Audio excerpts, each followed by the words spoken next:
자동차와 로봇, 이 두 가지 키워드의 공통점은 무엇일까요? 아마도 우리 생활 속에 녹아있는 스마트한 기술이라는 점이 아닐까요? 이번 시간 우리 학생들은 작은 로봇을 통해 자율주행 자동차의 원리를 배워본다고 합니다. 스스로 길을 찾고 장애물을 감지하는 첨단 자동차의 기능을 직접 프로그래밍 해보는 시간. 학생들의 실력을 특별한 소프트웨어 수업 속에서 확인해 보시죠.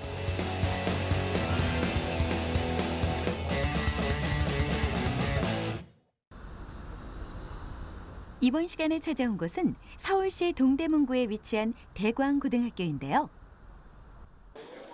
오늘의 주인공 2학년 8반 학생들이 한자리에 모였습니다. 소프트웨어 수업에 대한 기대감으로 한껏 눈빛을 반짝이는 35명의 남학생들. 새로운 지식을 흡수할 준비가 됐다면 이제 수업을 시작해볼까요? 자, 오늘은 이제 피지컬 컴퓨팅이란 주제를 가지고 수업을 할 건데요. 여러분들 이 피지컬 컴퓨팅이란 개념이 뭔지 잘 모르잖아요. 이 개념부터 시작해서 오늘 다 배우게 되면 우리 간단하지만 자율주행 자동차 이 주제를 가지고 저절로 움직이는 자동차 그런 것까지 쭉 만들어 보는 수업을 가지도록 하겠습니다. 오늘의 수업 주제는 자율주행 자동차 이해하기. 자율주행 자동차란 운전자가 브레이크, 핸들, 가속 페달 등을 제어하지 않아도 도로 상황을 스스로 파악해 자동으로 주행하는 자동차를 뜻하는데요. 주요 기능으로는 차량 간 거리 유지 기능, 차선 유지 기능, 자동 주차 기능, 그리고 설정 속도로 정속 주행하는 기능 등을 들 수 있습니다. 이러한 기능을 구현하기 위해선 각종 센서 기술이 필요한데요. 학생들에게 주어진 미션이 바로 자율주행 자동차의 원리를 탐색하고 프로그래밍으로 자동차의 기능을 구현하는 것입니다. 종래에는 학생들이 컴퓨터 하면 그냥 우리가 알고 있는 컴퓨터, 그냥 데스크탑, 노트북, 그리고 그 안에 있는 프로그램 이 정도만 알고 있어요. 그런데 이것이 실생활에는 어떻게 활용이 될지, 요즘에 유행하는 무슨 사물 인터넷이나 이런 곳에 어떻게까지 확장되는지를 오늘 경험할 수 있는 그런 기회가 될 겁니다. 디지털 신호의 상호작용을 물리적인 도구를 통해 확인할 수 있는 피지컬 컴퓨팅. 알고리즘을 설계하고 프로그래밍한 결과를 곧바로 알 수 있는 피지컬 컴퓨팅은 코딩 교육에 효과적으로 활용되고 있는데요. 학생들이 이번 시간 피지컬 컴퓨팅을 구현하며 자율주행 자동차 코딩에 사용할 핵심 도구는 바로 햄스터 로봇입니다. 크기가 작고 정면에서 바라본 모습이 마치 햄스터와 같다고 해서 이름 붙여진 햄스터 로봇은 근접 센서와 조도 센서, 그리고 적외선 센서가 탑재된 주행 로봇인데요. 이 앙증맞은 로봇이 어떻게 움직이게 될지는 우리 학생들의 코딩 실력에 달려있겠죠? 자, 이제 한번 연결해 봅시다.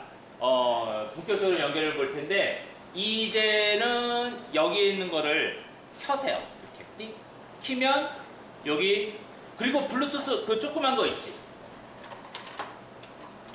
이거요. 요거 연결하세요. 이거 컴퓨터예요. 햄스터 로봇을 컴퓨터와 연결하는 학생들. 연결이 제대로 됐다면 컴퓨터 화면에 햄스터 로봇이 인식되었다는 표시가 뜨는데요. 다음은 구동하고자 하는 프로그래밍 언어를 설정합니다. 학생들이 선택한 프로그래밍 언어는 블록형 언어인 스크래치. 이제 햄스터 로봇은 학생들의 명령을 수행할 준비가 완료됐습니다. 자, 먼저 그러면 거기에 있는 기본 명령어 블록부터 한번 좀 사용해 보도록 하죠. 처음에 여러분들 녹색 버튼 누르면 움직이게 할 수 있는 거 알죠? 그러면 녹색 버튼 누르면 조금씩 1초간 움직이기, 또 녹색 버튼 누르면 한 2초간 회전하기, 이런 거 한 번씩 해보세요. 그래서 실제로 움직이나. 본격적인 시합에 들어가기 전에 준비 운동이 필요하듯 학생들은 햄스터 로봇이 코드 명령을 제대로 수행하는지 확인하기 위해 여러 가지 기본 동작을 테스트해 보는데요. 앞으로 가기, 뒤로 가기, 그리고 회전하기 등 기본 명령을 코딩하는 학생들도 이를 충실히 수행하는 햄스터 로봇도 자율주행 자동차 구현이라는 미션을 향해 조금씩 나아갑니다. 자, 이제는 앞에 있는 근접 센서를 활용해서 손바닥하고 몸과 관련된 동작을 하도록 만드는 거를 해볼게요. 자, 순서대로 할 건데요. 일단 첫 번째 거 먼저 합시다. 가요. 얘는 무조건 갑니다. 쭉 가다가 앞에 손바닥을 만나면 아니면 다른 어떤 장애물을 만나면 얘가 그 자리에서 딱 쓰고 끝납니다. 그 다음에 손바닥을 쳐도 치워도 움직임이 없어요. 자, 이런 거 먼저 만드세요. 1단계. 요게 되면 그 다음 단계로 넘어갈게요. 자율주행 자동차 구현을 위한 첫 번째 미션이 주어졌습니다. 주행하는 로봇이 손바닥을 인식하고 멈추도록 코딩해야 하는데요. 어떤 명령어가 필요할지 머리를 맞대며 블록을 연결하는 학생들. 과연 햄스터 로봇이 손바닥을 인식할까요? 이쪽 센서가 어디 있는 거야? 앞쪽에 있는 거 맞잖아. 왜 안 될까요? 1차 시도는 실패로 끝이 났는데요. 햄스터 로봇에 탑재된 근접 센서가 고장이 난 건 아닐 테고 오류의 원인은 분명 코드 속에 있겠죠? 코드의 내용 속에는 센서의 일정 범위 안에 장애물이 들어오면 그것을 인식하고 로봇이 주행을 완전히 멈추도록 하는 명령이 순차와 조건, 반복에 따라 구성돼야 하는데요. 계속해서 스크립트를 수정하며 로봇을 구동시켜보는 것밖에 방법이 없습니다. 그런데 이때 장애물 앞에서 멈춰선 로봇 발견. 문제를 어떻게 풀어낸 걸까요? 적외선 센서를 활성화시켜서 그 손 찾음이라는 명령어를 넣어가지고 앞으로 일주일 동안 그때까지 앞으로 일주일 동안 이동하기로 해가지고 그 손을 찾게 된다면 아니면 물건 같은 거 찾게 된다면 정지하기를 넣어가지고 정지하게 만든 거고 제가 봤을 때 왼쪽 사이드나 그 오른쪽 사이드에 있는 물건은 왼쪽 근접 센서나 오른쪽 근접 센서를 이용해서 하면 더 많이 발전될 것 같아요. 자, 조금 전에는 우리가 자동차가 쭉 가다가 벽을 만나면 탁 서요. 안전하지만 이제 시동이 안 걸리기 때문에 문제가 생기죠. 그래서 이번에는 다르게 갑니다. 손을 감지한 후에 손과 일정한 간격을 유지하면서 움직인다. 뭐냐 하면 자동차가 움직여요. 움직이다가 벽을 만나요. 아니면 앞에 자동차를 만나요. 앞에 자동차를 만나면 이 자동차 앞으로 안 가고 있으면 멈춰요. 근데 이 자동차가 갑자기 후진을 하네? 그러면 부딪히잖아. 근데 지금 우리가 만드는 거는 따라서 간격을 유지하면서 후진합니다. 앞에 자동차가 가면 우리도 가요. 자, 이렇게 만들어 보세요. 자율주행 자동차 구현을 위한 두 번째 미션이 주어졌습니다. 주행 중 앞차와 만났을 때 일정 간격을 유지하며 주행하기. 한 단계 높아진 난이도만큼 학생들도 집중력을 높여야 미션을 완수할 수 있을 것 같은데요. 스스로 문제점을 찾는 것이 원칙이지만 필요하다면 선생님의 팁 정보를 얻는 것도 좋습니다. 지금 보면 왼쪽 센서랑 오른쪽 센서가 사실 차이가 없지. 뭘로 감지를 해도 되지. 이건 없어도 되지 않을까? 그렇지. 그래도 될 거 해봐. 선생님의 도움을 받기도 하고 친구와 의견도 조율하지만 코딩의 세계에선 한 개의 정답은 없습니다. 그만큼 학생들은 꽤 다양한 방법으로 문제를 풀어나갈 수 있는데요. 역시 얼마 지나지 않아 자신만의 방법으로 미션을 해결한 학생들. 자율주행 프로그램에 감을 잡은 것 같은데요. 이제 다음 단계로 넘어가 볼까요?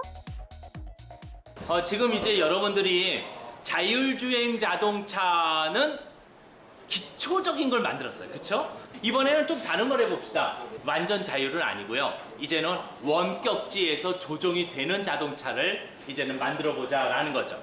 자, 키보드를 가지고 우리 화살표 키를 이용해서 마음대로 움직이는 자동차.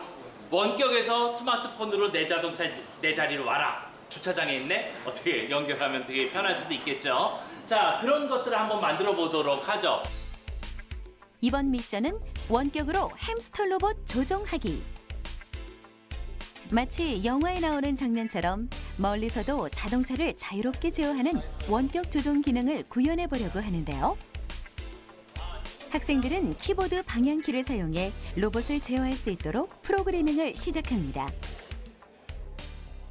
가속도를 넣은 건 가속도? 가속도를 넣으면 이게 저기요. 그러면 바꾸기를 넣어야 되나? 방향키의 개수만큼 로봇의 제어 기능이 주어질 텐데요. 어떤 방향키에 어떤 명령을 연결할지는 학생들의 생각에 달려 있습니다. 코딩을 마친 친구들은 바로 테스트를 해보는데요. 앞으로 전진, 뒤로 후진, 장애물은 피하고 매끄럽게 회전하기 등 방향키를 만지는 손가락에 맞춰 재빨리 움직이는 햄스터 로봇. 이 모든만의 노하우는 무엇일지 궁금한데요.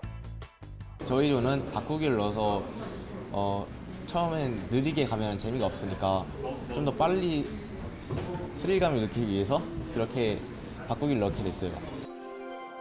실제 자동차가 원격으로 조종될 때 어떤 명령과 시스템이 구축돼야 하는지 작은 로봇을 통해 느낄 수 있는 시간.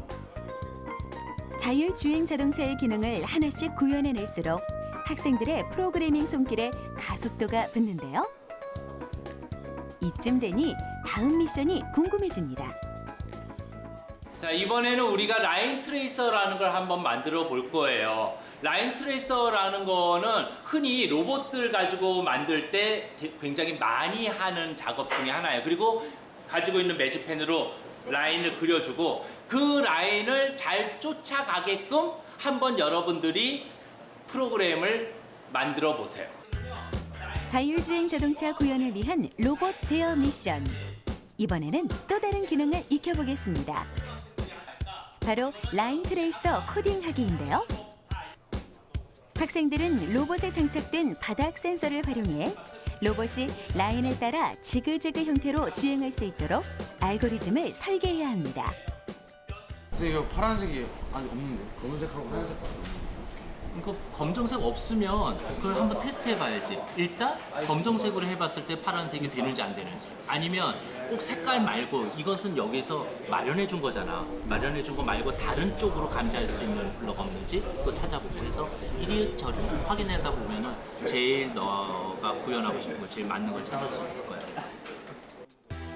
햄스터 로봇은 적외선을 쏘아 반사된 빛의 값을 통해 선의 명암을 감지할 수 있습니다. 같은 명암의 값을 인식할 때는 직진을, 수치가 달라질 때는 양쪽 바퀴의 속도와 기준값을 설정해 좌우 방향을 바꿀 수 있는데요. 뭔가 뜻대로 되지 않는지 한 학생의 표정이 심상치 않습니다. 이게 그 파란색이 이거 하얀색이랑 너무 차이가 안 나서 안 가는데 여기서 이제 밖에 나가기만 하면 이렇게 얘랑 차이가 많이 나서 이렇게 돌아버리거든요. 오케이. 잠깐 보자. 그러면은 여기 근접 센서 한번 확인해 보면 되잖아. 바닥 센서. 네. 이거 멈춰봐.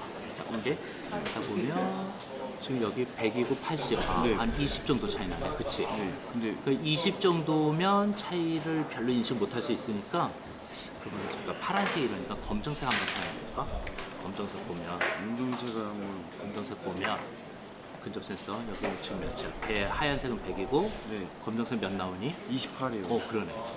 파란색은 한 20점 정도밖에 차이가 안 나는데 얘는 차이 많이 나지. 네. 검정색 사용하는 게 훨씬 좋겠다. 네. 검정색 사용하면서 이거는 지금 보니까 무조건 50 이하로 떨어지잖아. 네, 그러니까 한 50 정도를 기준점으로 삼으면 네. 쉽게 할 수 있겠지?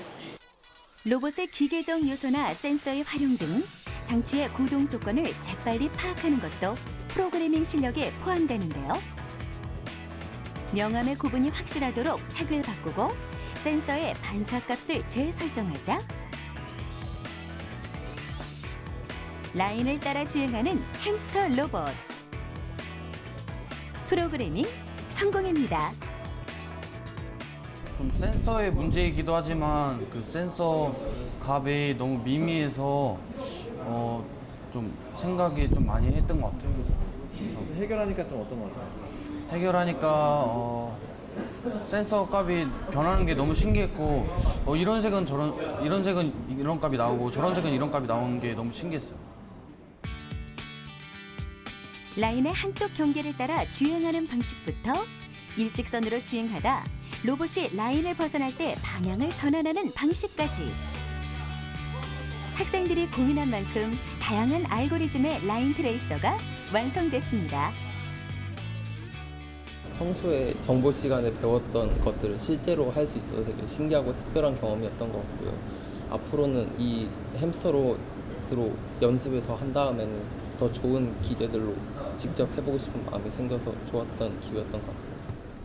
우리가 자율주행 자동차라는 걸 한번 만들어 보려고 한 거잖아. 그래서 거기에 대한 아주 기초적인 움직임을 지금 부분했어요. 이제는 여러분들이 이거를 한번 통으로 만들어서 시뮬레이션 이렇게 한번 해보자 이라는 거죠. 앞에 이미 미로를 좀 만들어 놓은 게 있어요. 미로를 만들어 놓은 게 있어서 우리 팀만의 어떤 모드를 가지고 출구를 찾아가는지를 해서 성공하는 게 오늘의 미션입니다. 그래서 조별로 한번 대항을 하듯이 시행해 보도록 하겠습니다. 드디어 오늘의 최종 미션이 주어졌습니다. 학생들은 지금까지 다진 실력을 발휘해 자율주행 알고리즘을 프로그래밍 속에 녹여내야 하는데요.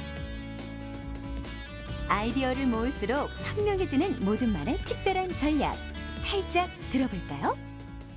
왼쪽 근접 센서랑 오른쪽 센서 근접 센서를 이용해서 만약에 왼쪽 근접 센서랑 오른쪽 근접 센서랑 차이가 있잖아. 그러니까 왼쪽 근접 센서가 더 크면 이렇게 일 거 아니야, 이쪽으로. 그러니까 이거 두 개를 합쳐서 하나로? 하나로. 미로 탈출에 최적화된 프로그램을 완성해 나가는 학생들. 4명의 아이디어를 하나로 모으니 효과는 그 이상이 될 것입니다. 알고리즘을 짤 때 그 친구들 모든 의견을 보완해서 근접 센서의 차이에 의해서 이게 꺾여지는데 오른쪽 근접 센서가 크고 왼쪽 근접 센서가 작으면 이쪽으로 틀고 오른쪽 근접 센서가 왼쪽 근접 센서보다 크면 이쪽으로 틀게 해서 이 차를 가면 벽이 있으면 이렇게 각도의 차이에 따라서 꺾겠습니다. 남은 것은 실전뿐. 학생들의 햄스터 로봇이 미로 탈출에 성공할 수 있을지 한번 지켜보겠습니다. 장애물을 감지하고 자유자재로 방향을 바꾸는 로봇. 학생들도 기대에 찬 모습인데요. 과연 결과는?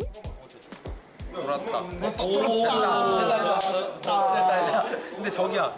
자, 여러분들 지금 미로 여기 찾는 거 보니까 많은 조가 이제 성공을 했어요. 선생님이 이제 알고리즘을 쭉 확인해 보니까 조금 다르게 짠 팀들도 있고요. 약간씩 비슷비슷하게 한 팀들도 있는데 그중에 대표적으로 조금 달라 보이는 알고리즘으로 구현한 조 발표 조금 듣고 그리고 이제 이 내용을 마무리하도록 하죠. 자, 그러면은 첫 번째 조부터 한번 발표 들어볼까요? 먼저 그러면은 태훈이는 이쪽 조부터 들어보도록 하죠. 네, 저희 조 알고리즘 어떠냐면 우선 길이 막혀 있는 경우의 수를 3가지로 정했는데 일단 앞부분은 다 막혀 있고 3가지 모두 그리고 왼쪽이 막힌 경우와 오른쪽이 막힌 경우 그리고 둘 다 막혀 있는 경우를 해가지고 경우의 수를 셌어요. 이제 처음에 이제 기역자로 막혀 있는 경우에는 앞으로 가다가 왼쪽을 돌아서 없을 경우엔 그냥 가고 만약에 반대 기역자로 막혀 있을 경우에는 가다가 이제 또 막혀 있으면 180도를 돌아간 다음에 빠져나가거나 또 마지막으로 다 막혀 있을 경우에는 그 상태에서 또 한 번 더 돌은 다음에 왔던 길을 다시 반대로 가는 알고리즘으로 그렇게 프로그램했습니다.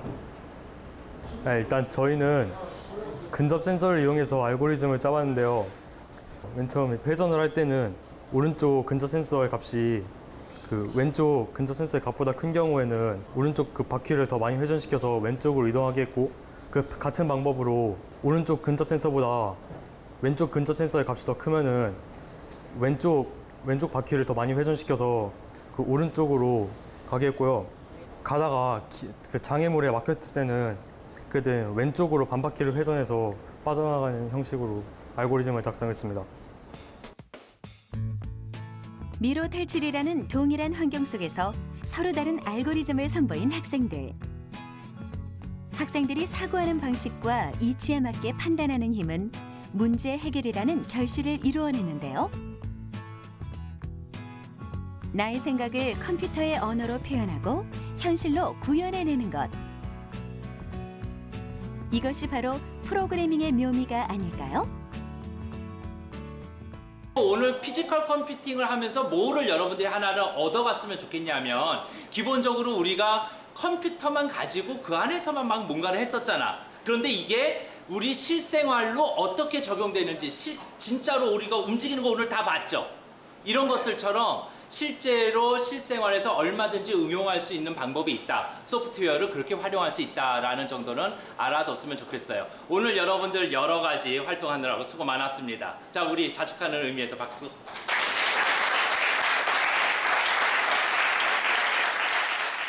요즘 교통사고가 많이 일어나고 있잖아요. 그래가지고 이런 것처럼 사람들의 손으로 직접 움직이지 않아도 알아서 움직이는 자동차가 개발되었으면 좋겠습니다. 저희 전공을 소프트웨어 쪽으로 생각하고 있어서 이런 수업을 하는 게 되게 흥미로웠고 재미있었던 것 같습니다. 피지컬 컴퓨팅을 이해하고 간단한 프로그래밍으로 배워본 자율주행 자동차의 원리. 학생들은 끊임없이 생각하며 문제를 여러 가지 방법으로 바라보는 시각을 넓힐 수 있었는데요. 소프트웨어 수업이 주는 이러한 효과는 우리 학생들의 컴퓨팅적 사고력을 키우는 숨은 비결이 될 것입니다.